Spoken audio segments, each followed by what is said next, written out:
Holy Thursday. And I do believe, Father, that you are with us. I do believe, Lord God, that your word is enough. You are enough, Lord. Thank you, God, for the cross of Calvary. Thank you, God, for all things that you have done in our lives, oh Lord God. And this time, oh God, as we come together, I know, Jesus, that you are omnipresent.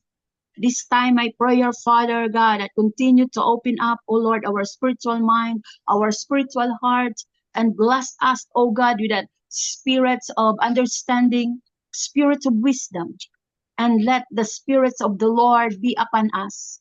And use your servant, Lord Jesus, to utter your word, oh God.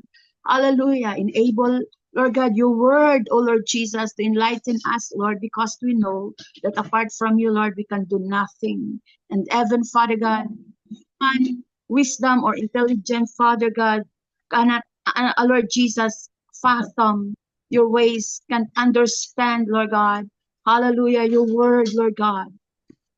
Jesus, be with us right now. Thank you.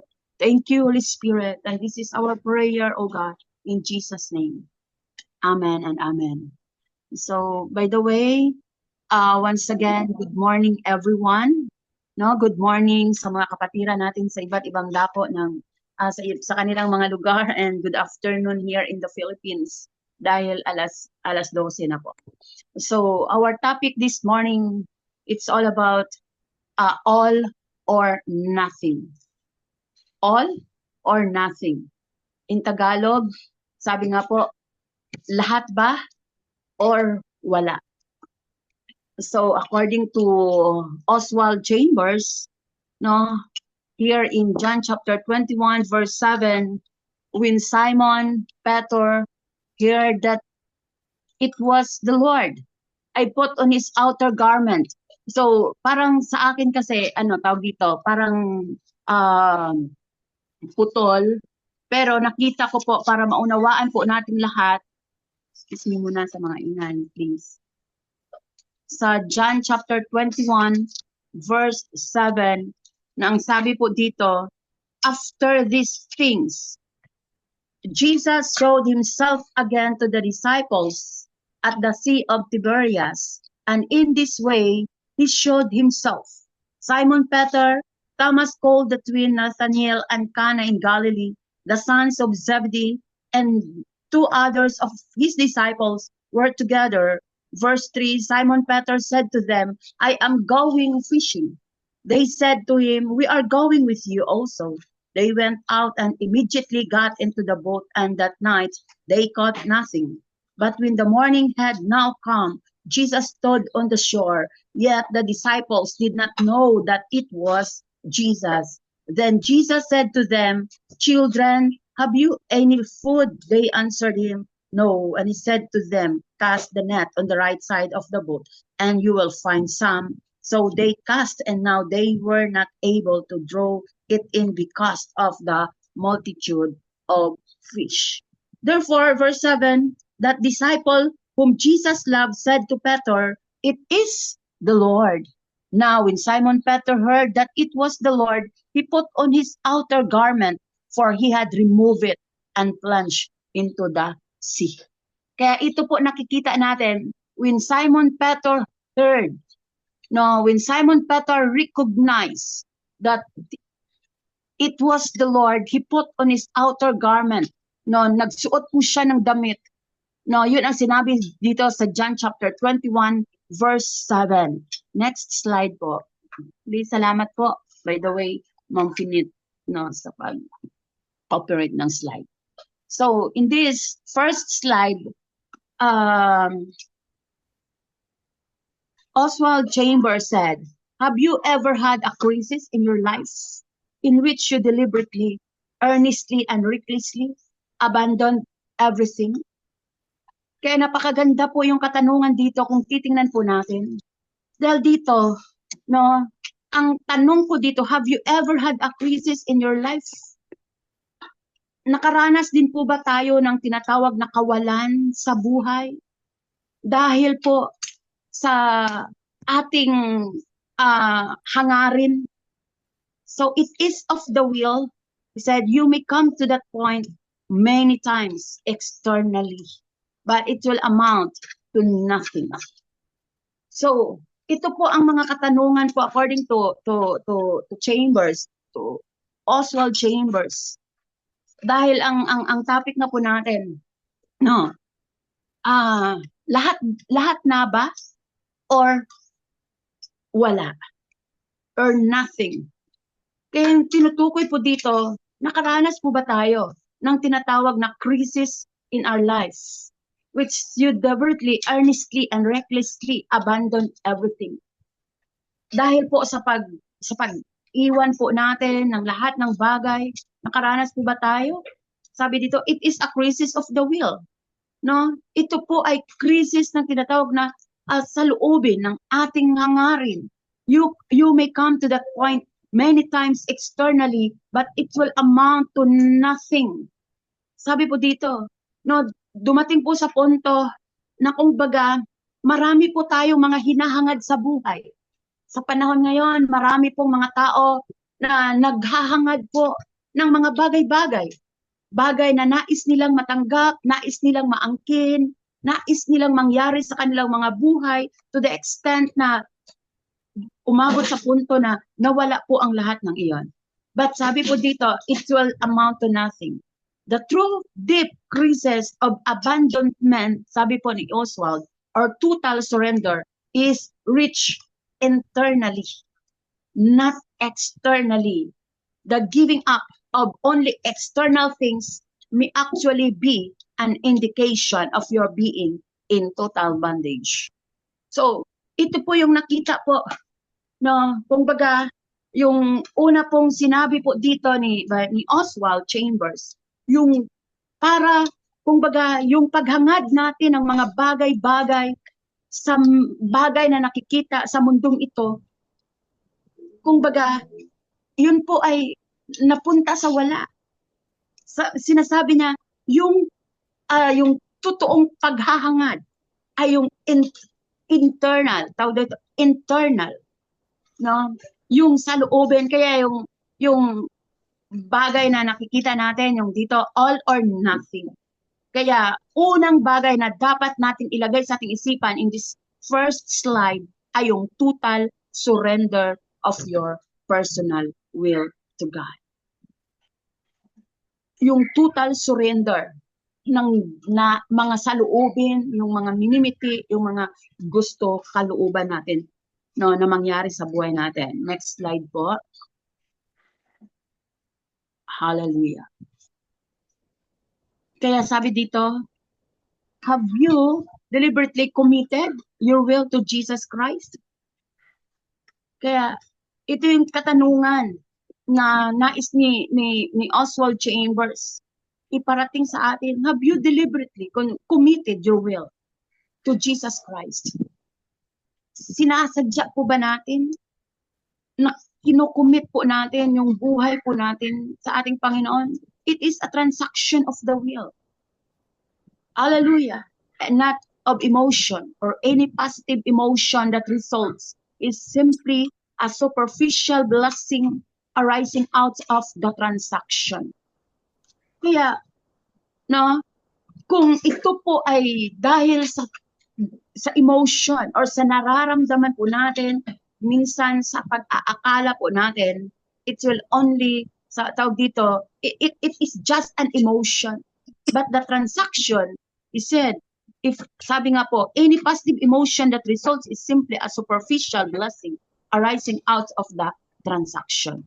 If you focus your attention on the emotion, take note this word, if we focus our attention on the emotion, kung puro lang tawag dito na sa nararamdaman, sa pag-aakala, sabi dito, you will never make the transaction.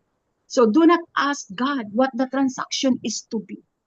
But he said, make the determination to surrender your will regarding whatever you see. Ano man, no? Ang ating nakikita, dapat yung pag-surrender po natin, hallelujah, ito po ay talagang nasa loob po natin. magkaroon po tayo ng determination, whether it is in the shallow or the deep, profound places internally. Kaya, ang pangalawang points po dito sa second slide na nakikita ko, ang pinapaalala po sa atin ni Oswald Chambers, una po in the first slide, our total surrender, no, or total surrender of our will or of our personal will para magkaroon po, makamtan po natin, makamit po natin ang lahat-lahat. Number 2, determination for the transaction. No, kasi hindi po maganda na kagaya nito, nandito po tayo sa daybreak. Kung titingnan po natin, this is actually our will. Although pinili tayo ng Diyos, tinawag po tayo ng Panginoon, narinig po natin ito, pero ito po mga kapatid ay ginusto po natin. Hindi po tayo pinilit na gawin po ito, hindi po tayo pinursige na gawin po ito, kundi ito po ay ginusto po natin. Ginusto po, tawag dito, hinipo tayo ng Diyos. Kaya yung pagiging pagpapastor, paglilingkod sa Panginoon, hinipo po tayo ng Panginoon. Hindi po, no, dahil akala natin or based on our emotion, but this is actually God's transaction for all of us. Hallelujah. Next slide po. Therefore, if you have heard Jesus Christ's voice on the waves of the sea, you can let your convictions and your consistency take care of themselves by concentrating on maintaining your intimate relationship to Him. Kaya ang sinabi dito ni Oswald Chambers, kaya kung narinig po natin ang boses ng Diyos, sa kabila ng napakaingay ng mundo, nasa kalagitnaan po tayo ng napakaingay, ingay ng panahon, kumbaga, no, sa krisis minsan, sa ingay ng pangangailangan natin, ingay ng sitwasyon, ingay ng sirkumstansya, ingay ng may sakit at karamdaman, na minsan, no, kapag nakaharap po tayo, ako po ay bagong galing pa ako sa ospital, may binisita po tayo.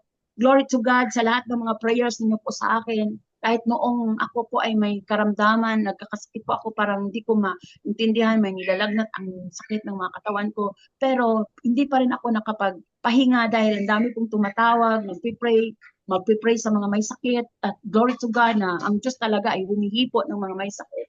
At sabi ko nga sa Panginoon, salamat Lord na kahit sa ganitong pagkakataon, nakikita ko pa rin kung may pangangailangan ang tao at wala nang magagamit, ay nandoon pa rin ang paghipo niya at ginusto ko din.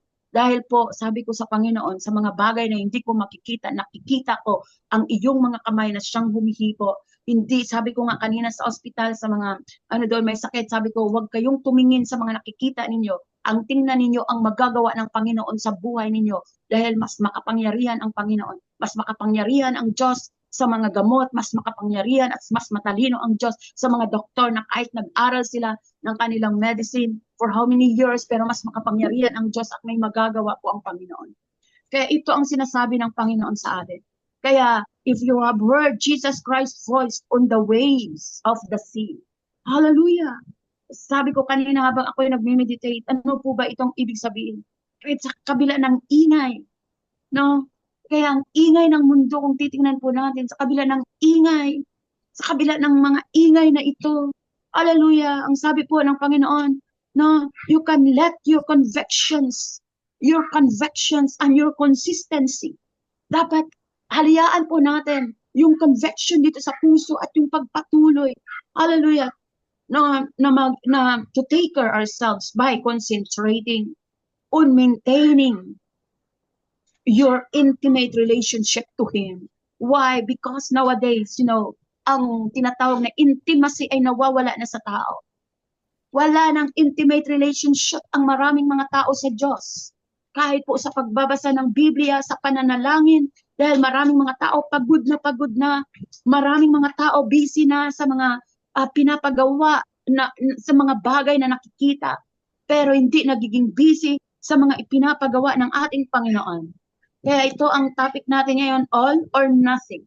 Lahat nga ba? Kagaya dito kay Pedro, kung titingnan po natin yung buhay ni Pedro dito sa John, no, sa binasa natin kanina, nakita ko po doon habang nagme-meditate po ako, si Pedro actually, siya po ay nangisda at may sumama din sa kanya. Pero buong magdamag po sila na nangisda at wala po silang huli. Pero po, nung narinig po niya ang boses, no, ang boses na yon, ang ginawa po ni Pedro, sinunod po niya yon, na sabi niya, ilipat po nila doon sa kanan.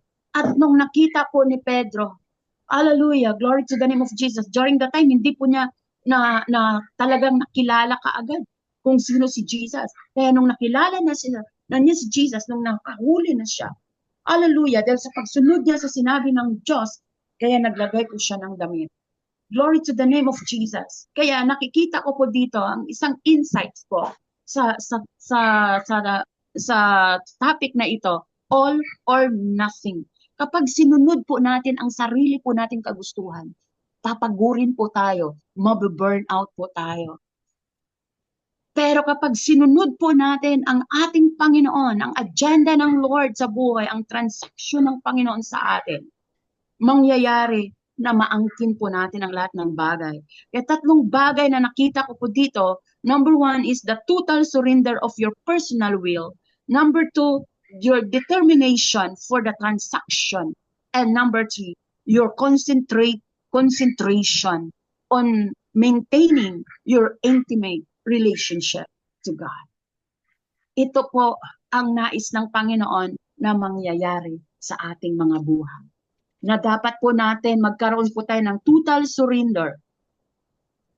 Maging sensitive po tayo sa mga sinasabi ng Panginoon through His Word.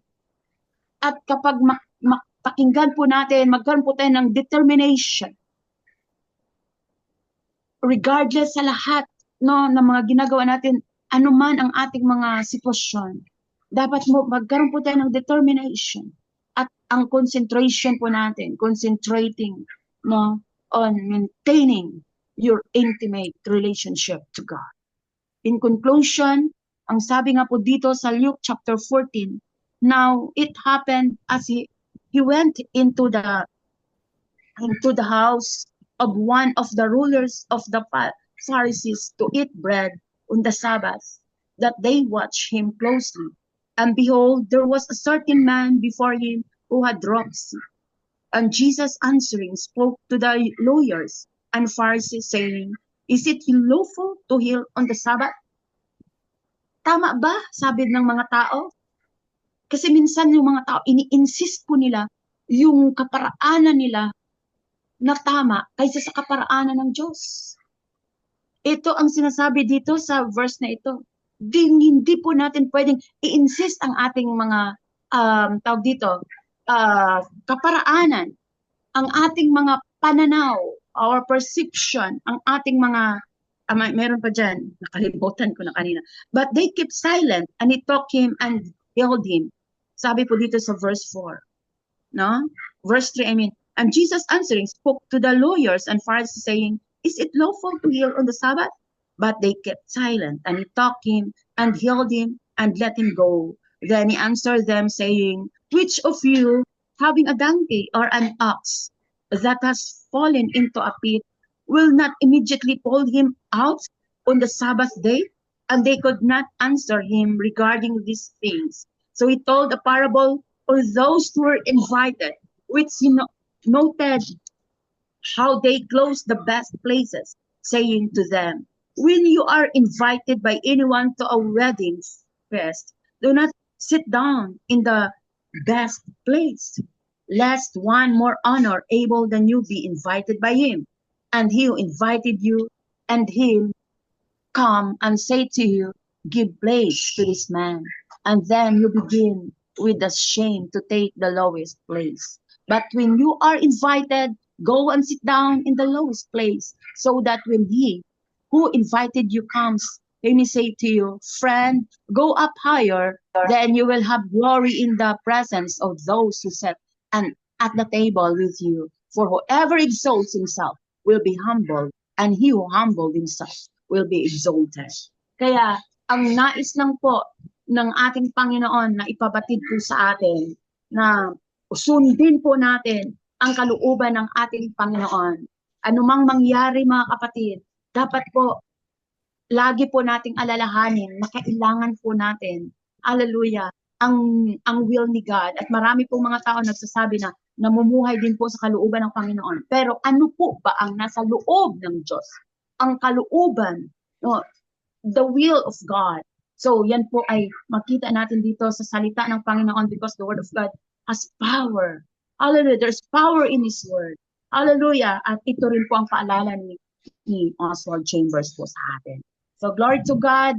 Hallelujah. At tayo po ngayon ay manalangin. Kung pwede po, bawat isa po sa atin, hayaan po natin na ang Panginoong Diyos, hallelujah, ay mangusap sa atin. Dahil ito po ay Webes po at marami pong mga tao na ngayon nag-observe ng Holy Week. Hallelujah. But I do believe the Lord is here. He is alive. He's not dead. Hallelujah. He's alive. Hallelujah, Lord God. Father, once again, thank you so much for the word of wisdom, Lord. Thank you for, Lord Jesus, for the word of understanding. And thank you for, Lord God, reminding us about your will, Father. Lord, you know who we are, oh God. Jesus, we are all naked, oh God, in your sight. But Jesus, these reminders that you have, especially, Lord God, our personal will, teach us how to surrender it totally. Even, Father God, sometimes, Lord, nagkukulang po kami. We have our own agenda. Meron po kami kanya-kanyang mga sariling agenda sa buhay. Sariling kagustuhan na minsan yun ang sinusunod namin, naging basihan namin sa aming pamumuhay, mga bagay na nakikita namin, Lord God. Doon po namin minsan binabase, hallelujah, Lord God, ang mga bagay na ginagawa po namin, Panginoong Jesus. Minsan po, Panginoong Jesus, Lord, nakabase sa emotion, nakabase sa aming nararamdaman, ang mga bagay na sinasabi namin, mga bagay na sinusunod namin. Ngunit, Panginoon, may pinapaalala ka sa amin, Panginoon. Lord Jesus. Kaya give us, Lord God, hallelujah, hope, oh God, strength and everything, Father.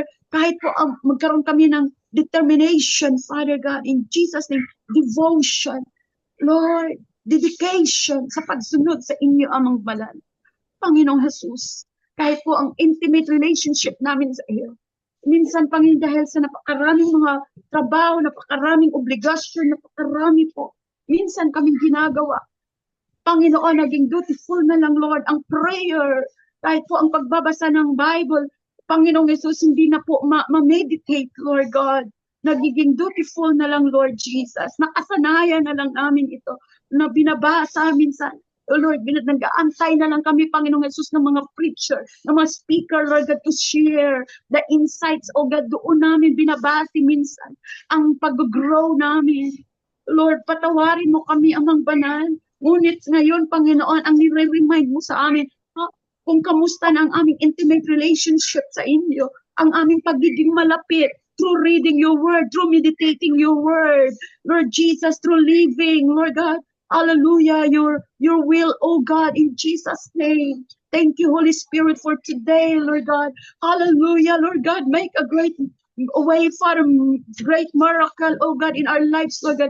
Restore everything in our lives, oh God, in Jesus' name. Dahil minsan, Lord God, maraming nagkakamali, Panginoong Jesus. But this time, you remind us, Lord God, na dapat siguraduhin namin na dapat, Panginoong Jesus, nakatuon kami sa iyo, not to insist our own ways, oh God, our basis, oh God, our personal principles, oh God, but your own will, oh God, your principles, oh God, your biblical principles, Lord God. Ito po yung lakaran namin, amang banal.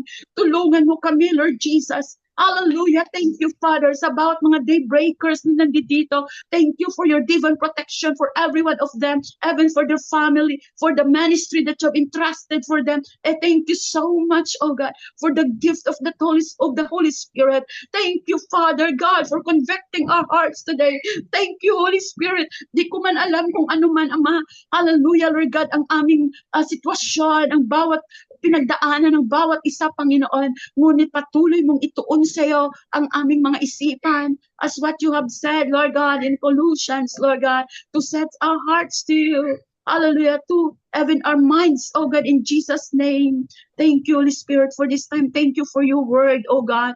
Thank you, God. Just continue to speak while we are here, oh God. Hallelujah, Lord God, gathering together. Distance is not a hindrance because what you have said that you are omnipresent, God. You are present everywhere, Lord. Kahit ang dako, Panginoon, ang iyong mga anak na naruroon, ay naruroon ka din, Amang Banal. E hayaan mo, O Diyos, sa oras na ito, maramdaman po namin ang paghipot, pagkilos ng iyong banal na Espiritu. Salamat, salamat, Lord God, sa mga bagay-bagay na iyong ipinapadama, na iyong ipinapakita, na iyong inilalatag sa aming mga, Lord God, pananaw. Salamat po, Panginoong Jesus. Hallelujah. Thank you, Jesus. We give you all the glory, praises, and thanksgiving as we apply the blood of Jesus. Lord, anoint every individual of us in the name of the Father, Son, and the Holy Spirit. In Jesus' name, this we pray. Amen and amen. Back to you, Ma'am Finet.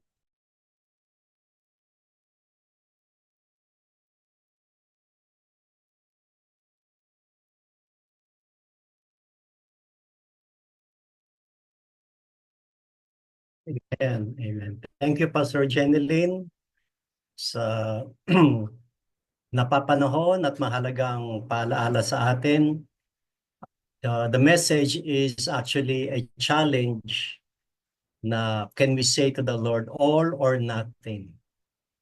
Yung all na yun ay, are we willing to trust the Lord with all of our hearts and mind? Can we trust Him with all of our whole being? Kung hindi, wag na lang. So, purihin ng Diyos. Ngayon po ay panahon uli para tayo ay magbigay ng ating mga praise report in obedience to Psalm 9 verse 1. I will praise you, Lord, with all my heart. I will tell of all the wonderful things you have done. Na-share na ni Pastor Jeneline yung goodness ng Lord na siya ay pinagaling ng ating Panginoon sa kanyang naging karamdaman. So we have allotted 10 minutes for us to give our praise report to the Lord. Mga kapatid, let me start. Jomel and I would like to thank the Lord for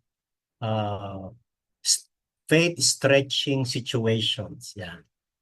God is stretching our faith in the Lord.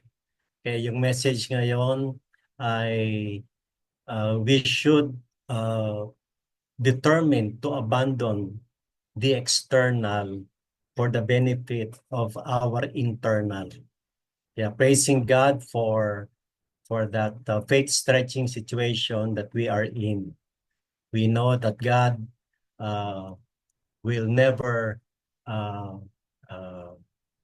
turn His back on us, for He provides. Amen. Anyone else who would like to share your praise report, answered prayers, including healing, decisions made, breakthrough, or victory in your life? If you know of someone who received blessings, you may also share.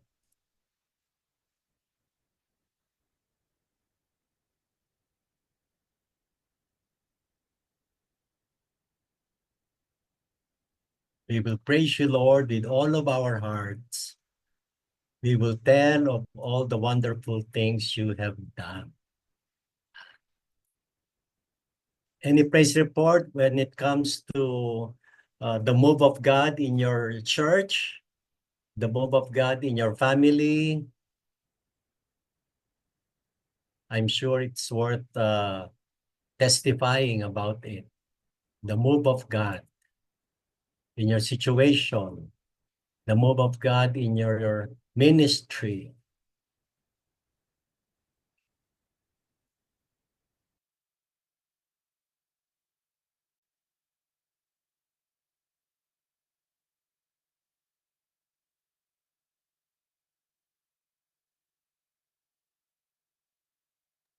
Having none, so let us continue with our intercessory prayers.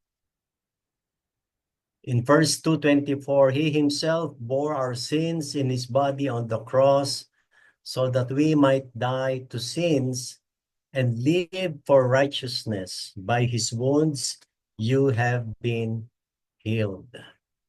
So let us come to the Lord and declare our faith that God is our Jehovah Rapha, our healer. Sabi nga ni Pastor Jeneline, God is our greatest, best doctor. So wala nang tatas pa dun sa greatest. Kaya tama lang na siya ang pinakadakilang manggagamot. At sa kanyang mga latay, tayo ay kanyang pinagaling. Tayo po ay manalangin.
Hallelujah, Lord God. Praise to you, Jesus Christ. Lord, indeed, what you did on the cross with your salvation for us includes our healing, our restoration. We also lift up to you, Father God, the emotions, the feelings of those who are undergoing discomfort due to illnesses. Lord, we also declare, Father God, your restoring power so that their spirit will continue to be strong and lifted up.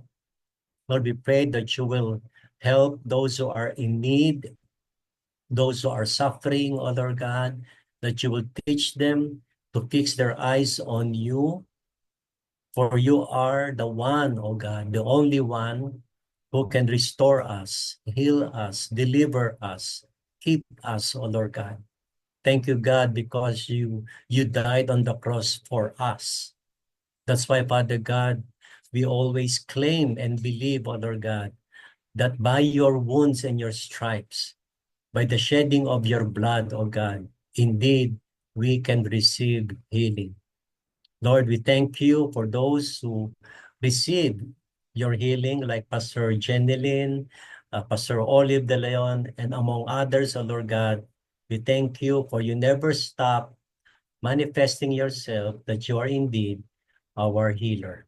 In Jesus' name, amen.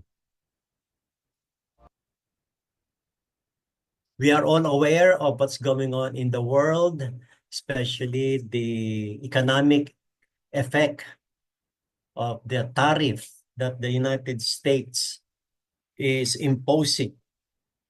And then in our news, China also retaliated by imposing not only 100%, but 125% increase of tariff for the US. No? So let's pray na itong mga palitan nila ng attack, no, especially economic attack, will not resort to any untoward situation.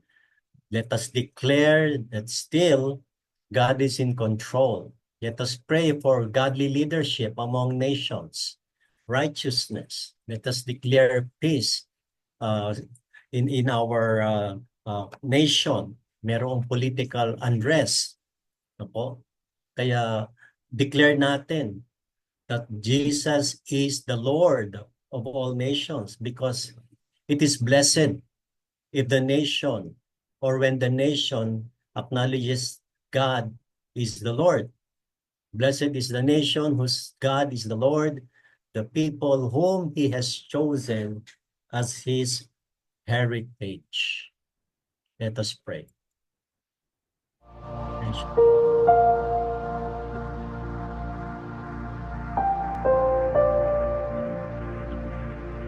Progress, faith,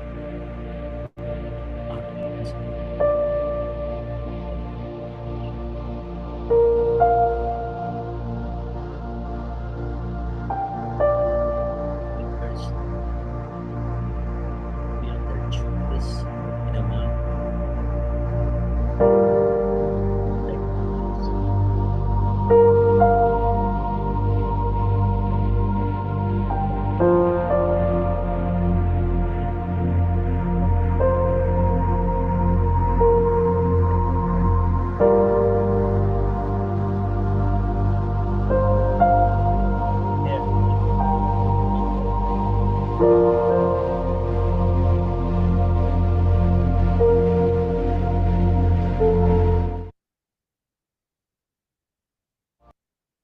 For our families here and abroad, in 1 Peter 4:8, above all, love each other deeply because love covers over a multitude of sins.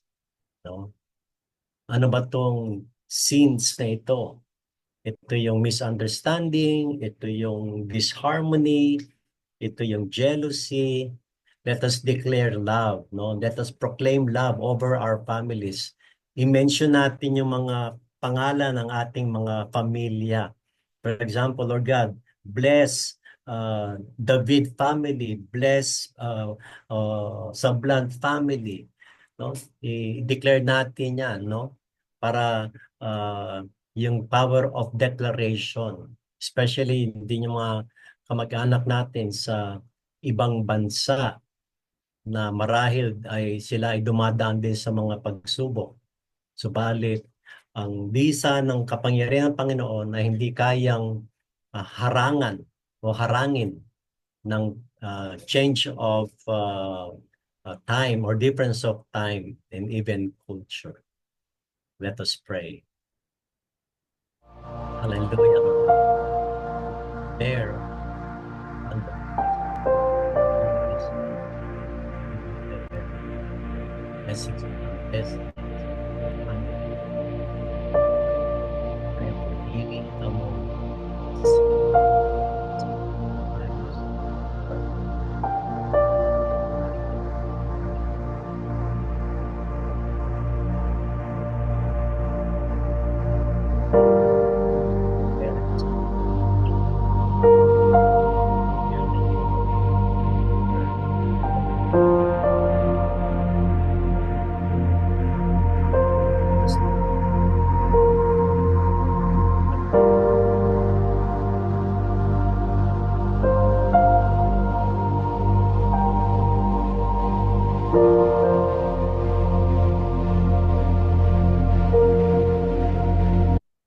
Yes. Hallelujah. Let us pray for the body of Christ.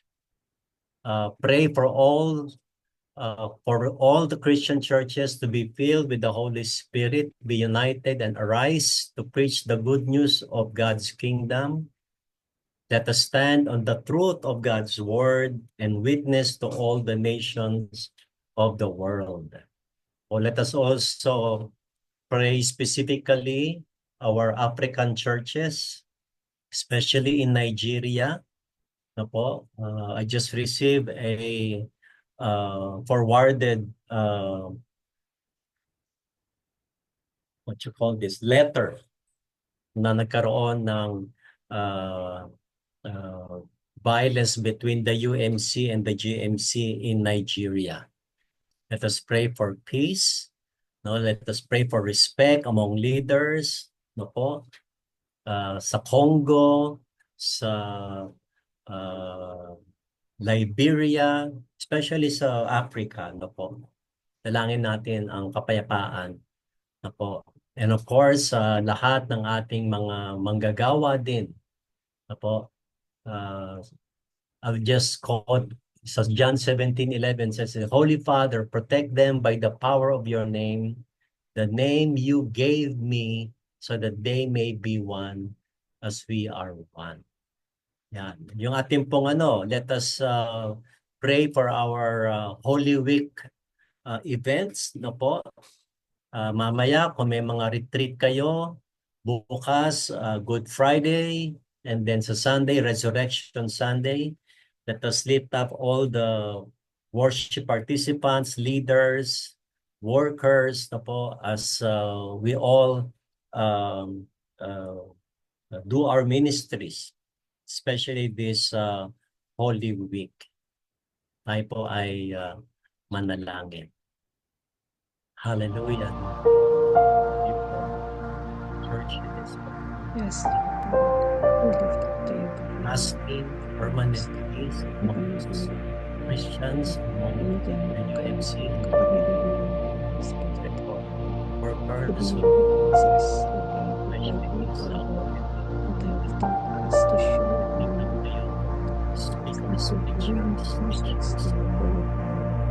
Father, we thank you for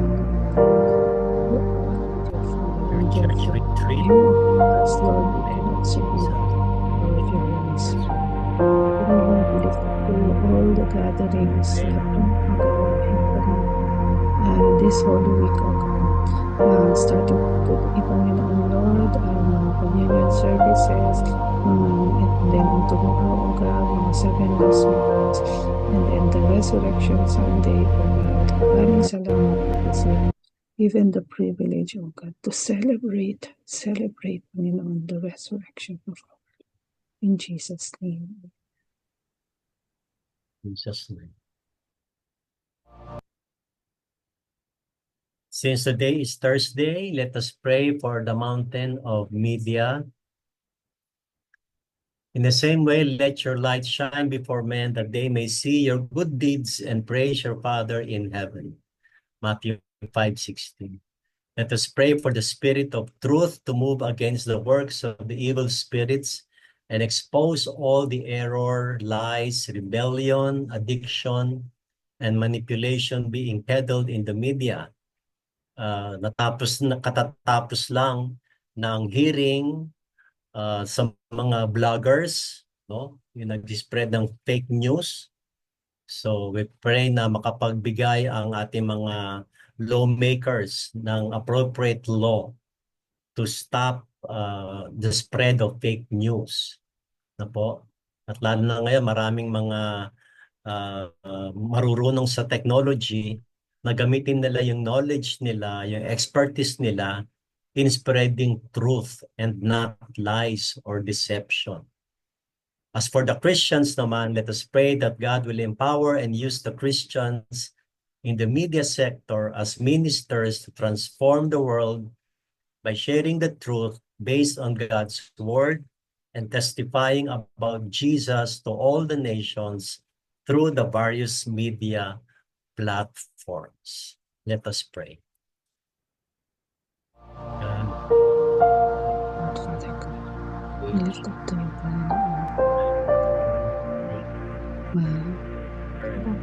for technology. Salamat, Panginoon, sa iba't ibang programs na ginagamit mo. Binibigay mo sa amin para ipagpatuloy ang mga gawin. Being Lord as and tell them the goodness of salvation, Jesus. Pero Lord, I also pray for me that also are using it in a manner mabuti. Sila po na magkaroon ng transformation sa minds po namin. We will see yung sama na ibibigay nila po naman sa Lord, really, we pray, Lord, that you will bless Christians, more Christians, content makers, bloggers, and also are doing programs. Lord, thank you, Jesus. Amen. Jesus' name. Meron ba tayong mga birthday celebrators or anniversary celebrators kahit na belated? Meron po ba? Ilagay lang po isulat lamang sa chat box, mga kapatid. Wala. Alright. So sa ating pong panghuling panalangin ay tayo po ay ipanalangin natin ang panalangin itinuro sa atin ng Panginoon, which is the Lord's Prayer. So let us unmute and pray the Lord's Prayer. Our Father, Our who Father, art in who art heaven, in heaven, thy hallowed be name, thy thy kingdom come, Come, thy will thy will be done. on earth as it As is in in heaven. Give us this day our daily bread. name. daily And bread. Forgive forgive us our sins and as forgive We those who forgive sin against those us. who And lead us not to Not temptation, temptation. but temptation. deliver us from evil. Deliver us from For evil. thine is the kingdom, Thine is the the power, kingdom, and the the power, glory and forever the and glory ever. Amen. forever. Amen. Amen. Let us receive the benediction based on Ephesians 3:17 to 19. May Christ dwell in your hearts through faith, so that you, being rooted and grounded in love, may have strength to comprehend with all the saints what is the breadth and length and height and depth, and to know the love of Christ that surpasses knowledge, that you may be filled with all the fullness of God. In the name of the Father, the Son, and the Holy Spirit, all God's people say, Amen. Amen. Amen. Shalom. Thank you, Pastor Jenny. Amen.